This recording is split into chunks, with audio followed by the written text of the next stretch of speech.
नमस्कार, मैं मनीष स्वागत करता हूं आपको अपने इस यूट्यूब चैनल पे। दोस्तों, आपके सामने पॉलिटिकल साइंस के कुछ महत्वपूर्ण प्रश्न हैं जो कि आपके बार बार एग्ज़ाम में एनटीपीसी का एग्ज़ाम हो या लेखपाल का एग्ज़ाम हो जो कि यूपी में होनी है, तो ये सभी जो प्रश्न हैं वो पूछे जाते हैं। पहला क्वेश्चन देख लेते हैं, भारत के संघीय अदालत कब स्थापित किया गया था। देखिए, एक होता है कि भारत में जो सबसे पहले अदालत की स्थापना हुई थी वो कलकत्ता में हुई थी। रेगुलेटिंग एक्ट 1773 के तहत 74 में हुई थी। ठीक है, 1774 में हुई थी। लेकिन यहाँ पे बात कर रहा है संघीय अदालत की। ध्यान दीजिएगा वर्ड इस पे, क्योंकि यही आपको कंफ्यूज करेगा। प्रथम अदालत और संघीय अदालत में अंतर होता है। ये फेडरल कोर्ट की बात कर रहा है, और अगर फेडरल कोर्ट की बात कर रहा है तो यानी कि आप जैसे फेडरल सिस्टम समझते हैं या तो उस तरह का यहाँ पे अदालत की व्यवस्था है। तो ये प्रथम बार संघीय अदालत की जो स्थापना हुई थी 1937 में हुई थी।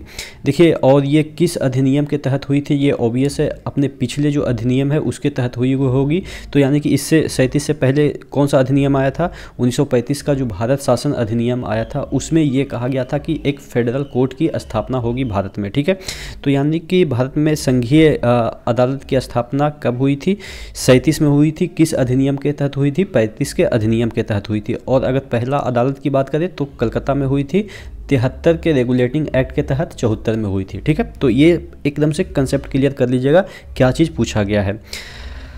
अगला देख लेते हैं, कौन सा संवैधानिक अनुच्छेद संसद के लिए चुनाव के लिए भारतीय नागरिकों की योग्यता देता है। यानी कि कौन सा अनुच्छेद ये कहता है कि आप संसद में चुने जा सकते हैं। संसद मतलब राज्यसभा हो या लोकसभा हो। तो कौन सा अनुच्छेद एलिजिबिलिटी क्राइटेरिया की बात करता है कि आपका ये एलिजिबिलिटी क्राइटेरिया होनी चाहिए मिनिमम, जिससे कि आप लोकसभा या राज्यसभा में चुने जा सकते हैं। जैसे क्या एलिजिबिलिटी क्राइटेरिया होनी चाहिए कि अगर आप राज्यसभा के लिए चुने जाने हैं तो आपका आयु 30 वर्ष होनी चाहिए। अगर आप लोकसभा के लिए उम्मीदवार हैं तो आपकी आयु 25 वर्ष की होनी चाहिए। आप भारतीय नागरिक हो। तो इस तरह से जितने भी एलिजिबिलिटी क्राइटेरिया है वो कौन से अनुच्छेद में वर्णित है। संसद के मतलब संसद के अगर सदस्य बनना चाहते हैं तो 84वें अनुच्छेद में वर्णित है। अब देखिए, संसद में अगर आप सदस्य बन रहे हैं तो यानी कि आप वहाँ पे जो बना हुआ है चेयर उस पर बैठने की कोशिश करते हैं। ठीक है, अगर सदस्य उसका बनते हैं तो। और चेयर के 4 पैर होते हैं। तो इस तरह से हमने कई बार आपको बताया है कि वहाँ पे अगर आप बैठना चाह रहे हैं तो लास्ट में 4 है। ठीक है, तो 84वां हो जाएगा। और संसद में 2 सदन हैं, तो यानी कि 4 दूनी 8 यहाँ पे। इस तरह से हम याद कर सकते हैं। ठीक है, 84वां अनुच्छेद को। लोकतांत्रिक राज्य व्यवस्था। देखिए, लोकतांत्रिक राज्य व्यवस्था एक प्रकार का राजशाही व्यवस्था हो सकती है या गणतंत्र भी हो सकती है। यानी कि राजशाही में भी लोकतंत्र होता है। बहुत सारे ऐसे कंट्री है जहाँ पे राजशाही चलता है और वहाँ पे लोकतंत्र है। जैसे आपके बहुत सारे यूरोपियन कंट्री है, मेन रूप से आप इंग्लैंड को ही देख लीजिए, वहाँ पे अभी भी राजा प्रधान होता है। ठीक है, तो वो भी एक लोकतांत्रिक व्यवस्था वहाँ पे भी है। और इंडिया एक गणतंत्र देश है, क्योंकि यहाँ पे कोई राजा वगैरह तो होता नहीं, तो यहाँ पे भी लोकतंत्र है। तो यानी कि लोकतंत्र को हम 2 तरीके से डिवाइड कर सकते हैं, एक राजशाही और एक गणतंत्र में।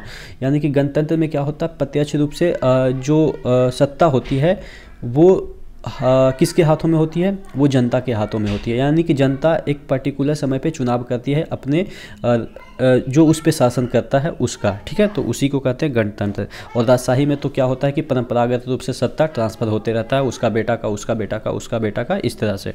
ठीक है, तो इस तरह से आप ध्यान दीजिएगा।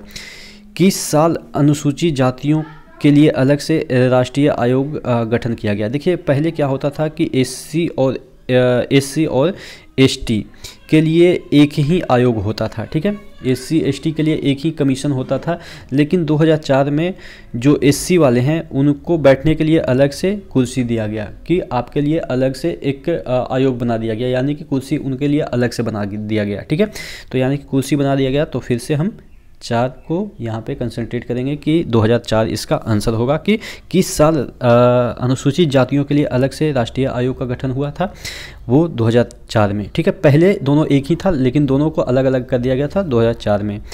ठीक है, अगला देख लेते हैं। देखिए, काफ़ी इंपॉर्टेंट क्वेश्चन है और काफ़ी कन्फ्यूजन वाला भी है। मौलिक अधिकारों, पहला है मौलिक अधिकारों अल्पसंख्यकों, दूसरा है अल्पसंख्यकों, तीसरा है जनजातियों, चौथा है बहिष्कृत क्षेत्रों। इन सभी के लिए सलाहकार जो समिति गठित की गई थी उसके अध्यक्ष कौन थे? सरदार पटेल थे। यानी कि 4 समिति है।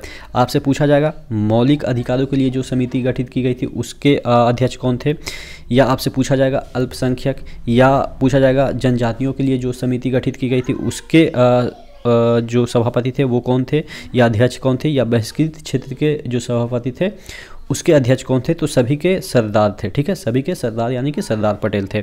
अब देखिए इसमें क्या बनता है कि ये जो समिति गठित की गई थी इसके उप समिति 5 गठित की गई थी। देखिए यहाँ पे भी बहिष्कृत क्षेत्र यानी कि दूर दराज वाले क्षेत्र, जैसे आपके पूर्वी सीमांत वाला यानी कि नॉर्थ ईस्ट वाला जो क्षेत्र है, तो और यहाँ पे भी देखिए मौलिक अधिकार, तो यानी कि ये जो समिति है इसके मेन सरदार कौन थे? सरदार पटेल थे। लेकिन इसके अंदर छोटी छोटी समितियाँ गठित की गई थी, उसके भी अलग अलग आप कह सकते हैं सभापति थे। तो देखिए इसके अंदर उप समितियाँ जो गठित की गई थी इसी के अंदर वो कौन थी? 5 उप समितियाँ, जैसे मौलिक अधिकार उप समिति। हालांकि मौलिक अधिकार के सभापति कौन थे? सरदार पटेल। या लेकिन अगर पूछा जाए कि मौलिक अधिकार उप सभापति या उप समिति, यानी कि ये तो समिति है लेकिन ये उप समिति है, इसी के अंतर्गत आती है। तो इसके अध्यक्ष कौन थे? जेबी कृपलानी। अल्पसंख्यक के कौन थे? अल्पसंख्यक के सभापति सरदार पटेल थे। लेकिन अगर उप समिति की बात की जाए तो एस.सी. मुखर्जी थे। थोड़ा सा कन्फ्यूजन होगा, ठीक है, तो आप ध्यान दीजिएगा, यहाँ पे उप समिति की बात कर रहा है और ये समिति की बात कर रहा है। और उत्तर पूर्वी सीमांत जनजाति वाले क्षेत्र असम को छोड़ के जिसके अध्यक्ष कौन थे? गोपीनाथ बरदोई। और अगर असम सिर्फ की बात करें कि उत्तर पूर्वी जो जनजाति वाले क्षेत्र है असम वाला, वहाँ पे थे ए.बी. ठक्कर थे। ठीक है, ए.बी. ठक्कर। हालांकि ये वाला तो नहीं पूछा जाएगा, ज़्यादातर यही वाला पूछा जाएगा आपके सरदार पटेल वाला। कौन सा अनुच्छेद एससी को रिकॉर्ड का कोर्ट बनाता है? यानी कि सुप्रीम कोर्ट को कौन सा अनुच्छेद ये कहता है कि इसके जितने भी जजमेंट होंगे उसका रिकॉर्डिंग होगा, यानी कि रिकॉर्ड होगा। जैसे आप देखिए होंगे कहीं भी अगर वकील के चैम्बर में जाते होंगे तो मोटी मोटी किताबें रहती है, तो क्या वो कानून होती है क्या? तो देखिए क्या होता है कि जितने भी अभी तक हाई कोर्ट और सुप्रीम कोर्ट ने जजमेंट दिए हैं उसका प्रॉपर एक बुक बनता है। ठीक है, वो प्रॉपर एक बुक में लिखा जाता है और उसी के अकॉर्डिंग सबऑर्डिनेट जितने भी लोअर कोर्ट हैं उसी के अकॉर्डिंग जजमेंट देते हैं। जैसे सपोज अगर आज कोई जजमेंट दिया सुप्रीम कोर्ट ने तो वो उसका रिकॉर्ड बन जाएगा, यानी कि वो बुक में पब्लिश हो जाएगा। और भविष्य में वैसा ही कोई केस आएगा तो उसी को रेफरेंस लेके वहाँ पे जजमेंट दिया जाएगा निचले कोर्ट के द्वारा, तो उसी को कहते हैं हम रिकॉर्ड का कोर्ट। ठीक है, तो ये कौन सा अनुच्छेद देता है? 129 ऐसा कहता है कि उसके जो जजमेंट होंगे उसका एक प्रॉपर रिकॉर्ड रखा जाएगा। ठीक है, अगला देख लेते हैं, राज्य शब्द कौन सा अनुच्छेद परिभाषित करता है? यानी कि राज्य का मतलब क्या होता है? राज्य का मतलब ये नहीं कि यूपी बिहार, ये मतलब ये तो होता ही है, लेकिन राज्य का मतलब ये होता है कि जिस पे गवर्नमेंट का से अधिपत्य हो, यानी कि गवर्नमेंटल बॉडी हो या सेमी गवर्नमेंटल बॉडी हो। जैसे कि आपके सीबीआई भी एक प्रकार का राज्य है। ठीक है, तो यानी कि आपके जितने एनटीपीसी जो संस्था है वो भी एक प्रकार का राज्य है। तो राज्य का मतलब ये नहीं होता कि सिर्फ स्टेट, राज्य का मतलब ये होता है कि एक इंस्टीट्यूशन जिसका कंट्रोल या आप कह सकते हैं कुछ हद तक कंट्रोल किसके पास होता है? गवर्नमेंट के पास होता है, उसी को हम राज्य कहते हैं। ठीक है, तो ये कौन सा अनुच्छेद परिभाषित करता है? 12। याद कैसे करेंगे? अगर आप 12वीं पास कर लेते हैं तो दूसरे राज्य में जाते हैं मेडिकल की तैयारी करने, आईआईटी की तैयारी करने, या कोई भी कॉलेज में चले जाते हैं, जैसे बेंगलोर चले जाते हैं, मुंबई चले जाते हैं कोई, या नोएडा चले जाते हैं कोई कॉलेज, तो यानी कि 12वीं के बाद ही दूसरे राज्य में जाते हैं। तो राज्य शब्द इस तरह से हम याद कर सकते हैं। ठीक है, अध्यक्ष सदन की किसी सदस्य को बोलने से रोककर किसी दूसरे सदस्य को बोलने के लिए कह सकता है। इस घटना को किस रूप में जाना जाता है? यानी कि अगर लोकसभा चल रही है तो अध्यक्ष यहाँ पे बैठा है तो एक सदस्य कोई कुछ बोल रहा है तो इसको कहेगा कि आप चुप रहिए, और यहाँ पे कोई सदस्य होगा उसको कहेगा कि आप बोलिए। ठीक है, यानी कि इसको बोलते समय रोक के दूसरे को बोलने के लिए आदेश दे सकता है। तो इसी को क्या कहते हैं? इस घटना को कहते हैं इल्ड द फ्लोर। ठीक है, ध्यान दीजिएगा, इल्ड द फ्लोर का मतलब क्या होता है कि जो अध्यक्ष होता है या सभापति होता है वो क्या करता है कि एक की बातों को रोक के दूसरे को स्टैंड अप कर देता है या बोलने के लिए उसको कह देता है। ठीक है, उसी को कहते हैं इल्ड द फ्लोर। पीएम अगर राज्यसभा से हो तो विश्वास प्रस्ताव पे मतदान नहीं कर सकता है। आप जैसे से जानते होंगे कि जो हमारे भूतपूर्व प्रधानमंत्री रहे मनमोहन सिंह, वो राज्यसभा के सदस्य थे। तो अगर अविश्वास प्रस्ताव लाया गया है और अगर पीएम राज्यसभा से हैं तो वो अविश्वास प्रस्ताव पे वोटिंग नहीं कर सकते। जैसे नरेंद्र मोदी हैं, नरेंद्र मोदी लोकसभा के हैं तो वो वोटिंग कर सकते हैं अविश्वास प्रस्ताव पे।